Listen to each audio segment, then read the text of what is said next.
হরে কৃষ্ণ বন্ধুরা, good morning, welcome আমাদের নতুন একটা ব্লগে। তো সকাল সকাল পুজো করলাম, এই যে তুলসী মন্দিরে জল দিলাম, জল দেওয়ার পর গোপুসোনাকে সেবা করে নিলাম। গোপুসোনার জন্য ফুল নিয়ে এলাম, সেবা করলাম, ফুল দিলাম, তারপর আরতি করে নিলাম গোপুসোনাকে। আর আমাদের আজ একটু বাজার যাওয়ার ছিল, দিদির আর আমার একটু কাজ ছিল, তাই দিদি আর আমি রেডি হলাম। পুজো টুজো করার পর রেডি হয়ে এই যে আমরা বাজারের জন্য বেরিয়ে পড়লাম, বাজার যাওয়ার জন্য।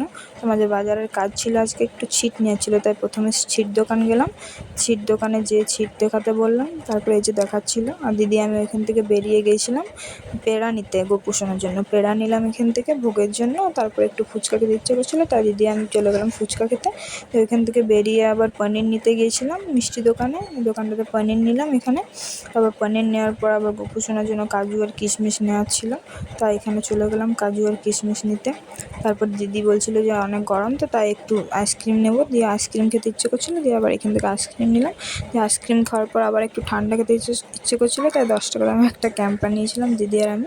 তারপরে এই যে বাড়ির দিকে রওনা দিলাম। তারপর বাড়ি এসে বিকেল দিক করে একটু পেয়ারা মাখা করেছিলাম। তো আজকের ব্লগটা এখানে শেষ করলাম, বাই।